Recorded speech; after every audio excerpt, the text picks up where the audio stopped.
السلام علیکم ورحمۃ اللہ۔ سب سے پہلی اور بڑی اپڈیٹ یہ ہے کہ آخرکار 1 سال کے لمبے انتظار کے بعد ریحان احمد یوسفی صاحب کی انسان کی کہانی کے نام سے ڈاکومنٹری فائنلی ریلیز ہو چکی ہے، جس کے حوالے سے انجینئر محمد علی مرزا صاحب نے یہ فرمایا تھا کہ مسلمانوں کی 1400 سالوں کی تاریخ میں اس لیول کی ڈاکومنٹری آج تک نہیں بنائی گئی، جو نہ صرف پروڈکشن کے لحاظ سے کروڑوں روپے لگا کر بنائی گئی، بلکہ اس ڈاکومنٹری میں تمام مسالک کے علماء کرام کو ایک پلیٹ فارم پر متحد کر دین اسلام کی دعوت دینے کا موقع دیا گیا، جو کہ سب سے قابل تحسین بات ہے، جن میں نمایاں نام انجینئر محمد علی مرزا صاحب، مفتی طارق مسعود صاحب کے ساتھ ساتھ جاوید احمد غامدی صاحب بھی شامل ہیں۔ اور یہ ڈاکومنٹری یوٹیوب کے ساتھ ساتھ پاکستان کے بڑے میڈیا چینل ہم ٹی وی پر رمضان کے مہینے میں ہر سیٹرڈے سنڈے کو شام 5:30 بجے نشر کی جائے گی۔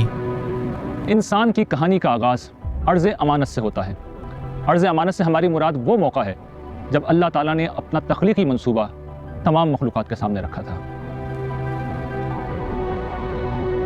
خدا کا تخلیقی منصوبہ یہ تھا کہ وہ اپنا اختیار اور اقتدار ایک محدود دائرے میں کسی مخلوق کو بطور امانت عارضی طور پر دیں گے اور خود غیب میں رہ کر اس کا امتحان لیں گے۔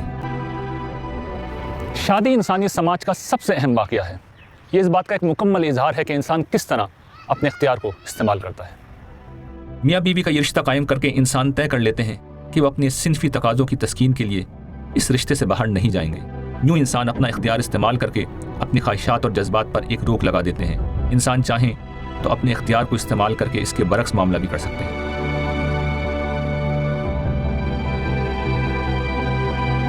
فرشتے صرف اتنا کر سکتے ہیں جتنا اللہ نے انہیں اختیار دیا ہوا ہے، اس میں نہ وہ اپنی طرف سے کچھ ایڈ کر سکتے ہیں نہ مائنس کر سکتے ہیں۔ لیکن ہمارے لیے کیا آیا؟ فَأَلْهَمَهَا فُجُورَهَا وَتَقْوَاهَا، فجور بھی یعنی کہ برائی کا مادہ بھی، اچھائی کا مادہ بھی، ان کی پہچان بھی ودیت کر دی۔ اِنَّا هَدَيْنَاهُ السَّبِيلَ اِمَّا شَاكِرًا وَإِمَّا كَفُورًا، ہم نے ہدایت کا راستہ واضح کر دیا ہے، خواہ ناشکری کی روش اختیار کرو خواہ شکر گزاری کی روش اختیار کرو، دنیا میں اختیار دیا گیا۔ اس اختیار کے ہوتے ہوئے یہ اختیار اگر کائنات میں کسی کے پاس تھا نا تو وہ خدا کے پاس تھا، اس کے بعد اگر یہ اختیار کسی کو ملا ہے نا تو انسان کو ملا ہے، اگرچہ ہم اپنی باؤنڈریز کے اندر مجبور بھی ہیں، ان گیون سرکمسٹانسز کے اندر میں کتنا بھی پھیل جاؤں اپنی کھال سے باہر نہیں نکل سکتا۔ انسان کے 2 پہلو ہیں، ایک اس کا حیوانی وجود ہے، وہ تو جس طرح کہ قرآن نے بتایا ہے اسی دنیا میں جس طرح دوسری مخلوقات وجود میں آتی ہیں اسی طرح وجود میں آتا ہے۔ پھر اس کی شخصیت ہے، تو انسان کی وہ اصل شخصیت ہے جس میں ابدیت کا شعور دیا گیا ہے۔ تو یہ عبد و معبود کے باہمی تعلق کی کہانی ہے، اس لحاظ سے آپ کہہ سکتے ہیں کہ یہ انسان کی کہانی ہے۔ انسان کی کہانی میں سب سے عجیب چیز یہ کتاب قرآن مجید ہے۔ یہ کتاب دنیا سے الگ تھلگ واقع عرب کے اس غیر متمدن صحرائی علاقے میں نازل ہوئی جہاں کی باسیوں کی دنیا میں کوئی حیثیت نہ تھی۔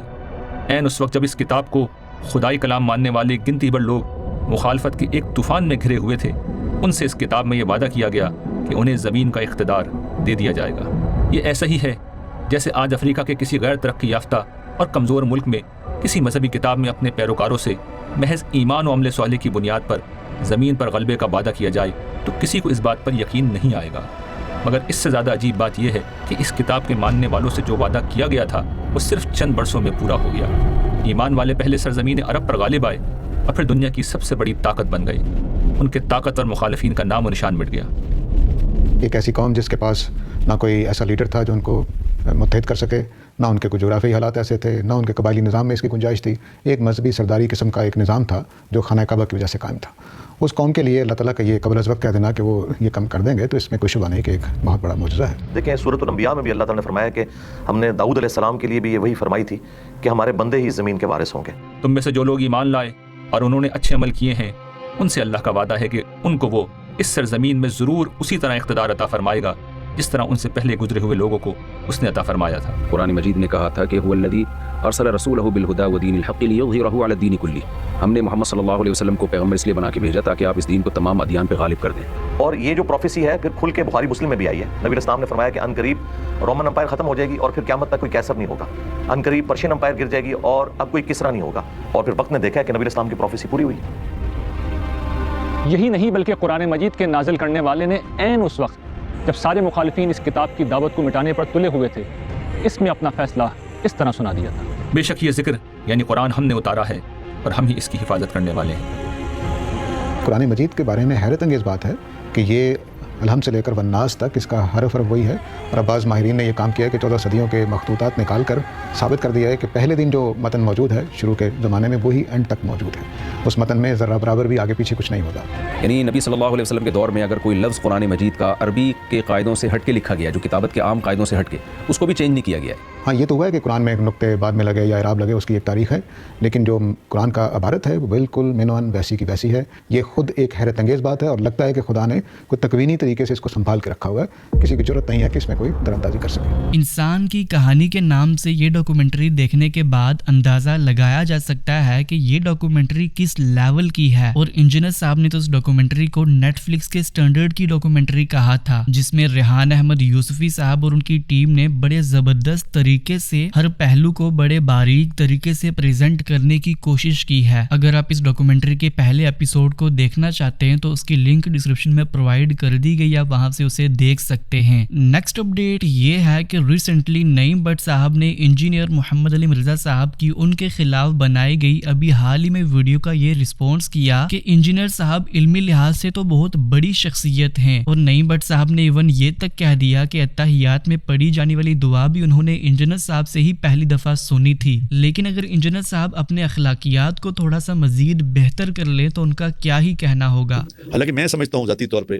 کہ مرزا صاحب جو ہیں ان کی جو بہت ساری باتیں بالکل صحیح ہیں, لیکن چونکہ اتنے برے اخلاق, اتنی بری گفتگو, تو آپ کا اختلاف ہے اخلاق تک. میں یہ عرض کرتا ہوں کہ بھائی آپ یہ کیا کہہ رہے ہو.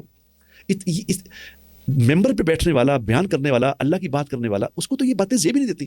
یہ تو کوئی تھڑیے لوگ ہیں جیسے جن کو کوئی نشئی لوگ بیٹھے ہوتے ہیں باتیں کرتے ہیں, وہ کرتے ہیں اور فلانے دین والا آدمی سے بات کرتا ہے. آپ کہو کہ جی میں تو نبی کی زندگی پیش کر رہا ہوں, جو نبی کی زندگی ہے یہ اصل ہے, باقی نبی کی زندگی کے علاوہ اگر کسی بزرگ نے کوئی کام کیا ہے تو اس کا ذاتی ہے, وہ قابل تقلید نہیں ہے. یہ تو ہوگا ایک مثال. آپ کہہ رہے ہیں کہ نبی ساڈے دی زندگی جب باقی سارے بابے شاہ کی نہیں ہے, یہ کیا گفتگو ہے. یہ دعوت, یعنی یہ اس دعوت بھی دینے کا کوئی مناسب طریقہ نہیں. اس لیے جو مرزا انجینئر صاحب ہیں وہ اتنے کنٹروورشل ہو گئے ہیں کہ لوگ ان کے سارے علماء کلام کے خلاف ہو گئے ہیں. اب سارے علماء کو خلاف کر کے مطلب کیا آپ کرنا چاہتے ہو, اکیلے بس بادشاہ بن جاؤ, کیا کرو گے. یعنی آپ کوئی امام مہدی ہو نئے آئے ہو, آپ نے بھائی اپنے آپ کو دیکھو تو صحیح, آپ کیا کہہ رہے ہیں. آپ کی اچھی بلی باتیں یقین کریں, اچھی بلی, میں آپ کو یقین سے کہہ رہا ہوں, میں ان کو بھی یہ پوڈ کاسٹ بھی شاید ان تک پہنچ جائے گا, میں ان کو عرض کرتا ہوں کہ کئی باتیں میں نے ان سے سیکھی ہیں, یقین کرو. کیا بات, زبردست. یعنی اتحیات میں جو دعا پڑھنی ہے نا, جو دعا ہے اتحیات کی دعا پڑھنی میں نے مرزا انجینئر سے سیکھی. مجھے آج تک کسی اور نے نہیں بتائی تھی, ان سے سیکھ کے میں نے یاد کی ہے اور میں اس کا مشکور ہوں. لیکن وہ اپنی اتنی اچھی باتوں کا بھی اپنے برے اخلاق سے, مفتی تقی عثمانی صاحب یار ایک آدمی ہے, اللہ نے ان کو ایک مقام دیا ہے, ہمارے بزرگ ہیں, وہ بڑے ہیں, قرآن والے ہیں, علم والے ہیں, ان کی ایک, اب اس نے بدتمیزی سے ان کا نام لے امام ابو حنیفہ رحمہ اللہ جو اتنے بڑے آدمی ہیں, ان کے بارے میں برے الفاظ استعمال کر دینا. نیکسٹ اپڈیٹ یہ ہے کہ ابھی حال ہی میں پچھلے جمعے کو پاکستان کی جامعہ مسجد مدرسہ حقانیہ کے دروازے پر ایک خودکش حملے کے دوران مولانا حمید الحق صاحب کی شہادت ہو گئی, جس کے بعد بہت سے علماء کرام نے اس حملے کی سختی سے مذمت کی اور انجینئر محمد علی مرزا صاحب نے بھی اس پر اپنے دکھ کا اظہار کیا. 28 فروری 2025 کو جمعے کے دن اکوڑا کھٹک کے پی میں ایک خودکش حملہ ہوا مسجد کے دروازے کے اوپر. جامعہ مسجد جو مدرسہ حقانیہ کی بہت بڑی جامعہ مسجد ہے, جس میں تقریباً 11 سے 12 ہزار لوگ ایک وقت میں نماز جمعہ ادا کر سکتے ہیں, اس کے دروازے پر حملہ, اور ظاہر ہے کہ وہ ٹارگٹ کلنگ تھی. مولانا حامد الحق صاحب رحمہ اللہ تعالی اور ان کے ساتھ کوئی تقریباً 8 کے قریب لوگ شہید ہوئے. اللہ تعالیٰ سب کی مغفرت کرے, انہیں نیک کاموں کا اجر دے اور ان کی اس شہادت کو ان کے گناہوں کا کفارہ بنا دے, آمین. یہ پاکستان لیول کے چند ماڈریٹ سکالرز میں سے تھے جو کہ واقعی اس ماڈرن دور میں اسلام کو جو چیلنجز درپیش ہیں ان کے حوالے سے کھل کر بولتے تھے. اور ابھی انہوں نے جمعے کے بعد کوئی میٹنگ بھی رکھی ہوئی تھی علماء کی, یہ جو حالیہ دہشت گردی کی لہر آئی ہے ہمارے ملک میں, اس کے حوالے سے. اس کے علاوہ طالبان نے جو بچیوں کی تعلیم کے اوپر پابندی لگائی اس کو بھی انہوں نے کنڈیم کیا تھا, اور بھی کافی سارے ان کے ایسے اقدامات ہیں جنہیں اپریشیٹ کرنا چاہیے. اس کی وجہ سے ظاہر ہے انہیں اس تکلیف سے گزرنا پڑا, وہ شہید ہوئے. عینی شاہدین ہیں, وہ وہاں کھڑے ہوئے تھے, انہوں نے بتایا کہ یہ خودکش حملہ آور بھی بھیک مانگنے والوں کی لائن میں کھڑا تھا, اس نے آگے بڑھ کر ان کے ہاتھ چومے جو روٹین سے چل رہا تھا, انہوں نے جیب سے پیسے نکال کے دیے اس کو, اور اس نمک حرام نے اسی وقت اپنے آپ کو پھاڑ لیا وہاں پہ. ظاہر ہے کسی مولوی نے دماغ خراب کیا تھا, وہی جو آپ کو پتا ہے ایک سلسلہ چل رہا ہے. اسی لیے ہم اس وقت جو جہاد ہو رہا ہے جس میں ایک مسلمان دوسرے مسلمان کا گلا کاٹ رہا ہے, اسے بالکل جہاد نہیں سمجھتے کہ داعش جو ہے وہ طالبان کو مارے, طالبان داعش کو مارے, TTP پاکستان کی فوج کو مارنا شروع کر دے. یہ کوئی جہاد نہیں ہو رہا, یہ ایک